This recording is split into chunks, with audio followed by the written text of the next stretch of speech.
ED दफ्तर पहुंचे दिल्ली के परिवहन मंत्री कैलाश गहलोत। शराब घोटाले में ईडी कर रही है पूछताछ। आबकारी नीति का ड्राफ्ट तैयार करने का आरोप।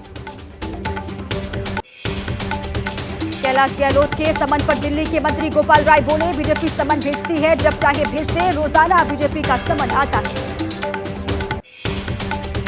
बीजेपी ने केजरीवाल से की इस्तीफे की मांग। बीजेपी प्रदेश अध्यक्ष वीरेंद्र सचदेवा ने कहा, जिसने चोरी की उसे देना होगा जवाब।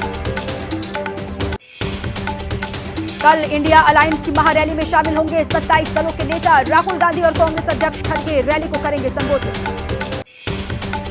बिहार के महागठबंधन पर जीतन राम मांझी का बड़ा बयान। कहा, चुनाव से पहले गठबंधन दलों में मतभेद शुरू हो गया है, सिर्फ दिखावे के लिए गठबंधन बनाया गया है। स्थायी सरकार के साथ एनडीए की होगी बड़ी जीत। महाराष्ट्र में शरद पवार की पार्टी एनसीपी जारी करेगी पहली सूची। गठबंधन के तहत 10 सीट पर उतार सकती है उम्मीदवार। 2 अप्रैल को पूर्णिया सीट से पप्पू यादव करेंगे नामांकन। कांग्रेस से सिंबल नहीं मिलने पर निर्दलीय ही लड़ेंगे चुनाव। कांग्रेस नेता पप्पू यादव का बड़ा बयान। कहा, देश राहुल गांधी को प्रधानमंत्री के रूप में देखना चाहता है। पूर्णिया में कांग्रेस का ही झंडा रहेगा। पप्पू यादव के मामले में बोले केंद्रीय मंत्री नित्यानंद राय। कहा, तेजस्वी और पप्पू यादव एक जैसे हैं। बिहार में एनडीए सभी 40 सीट पर जीत हासिल करेगी।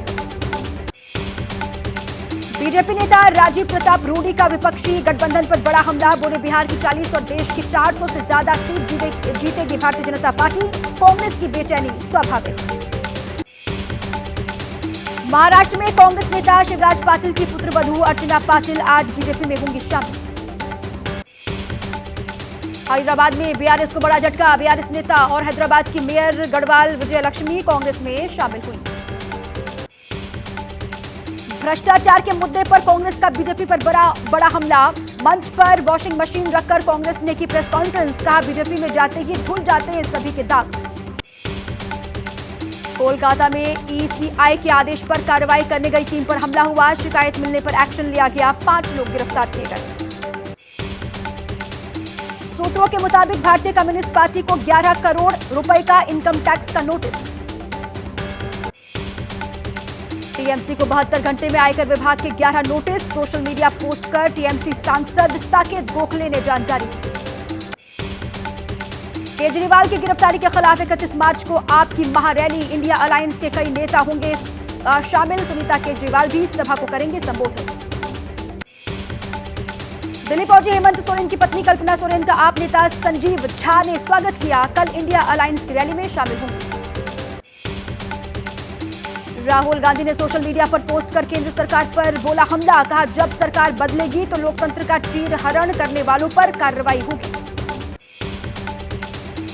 यूपी सीएम योगी आदित्यनाथ का आज हाथरस के बाद बुलंदशहर और गौतम बुद्ध नगर का दौरा। प्रबुद्ध सम्मेलनों को करेंगे संबोधित। गाजीपुर के कालीबाग कब्रिस्तान में मुख्तार अंसारी को किया गया सुपुर्द खाक। सिर्फ परिवार के लोगों को कब्रिस्तान में दी गई एंट्री। माफिया मुख्तार के जनाजे में उमड़ी भारी भीड़। सुरक्षा के भी दिखे कड़े इंतजाम। नमाज अदा कर निकाला गया मुख्तार का जनाजा। गाजीपुर की डीएम और अफजाल अंसारी के बीच हुई बहस। डीएम ने कहा, धारा 144 की वजह से भीड़ जमा करने की मनाही। अफजाल ने कहा, मिट्टी डालने से किसी को नहीं रोका जा सकता। गाजीपुर की डीएम ने एबीपी न्यूज से कहा, जिन लोगों ने भी कानून व्यवस्था बिगाड़ने की कोशिश की उनके खिलाफ कार्रवाई की जाएगी। मुख्तार अंसारी के भाई अफजाल अंसारी का दावा। बोले, मेरे पास मुख्तार को जेल में जहर देने के पुख्ता सबूत है।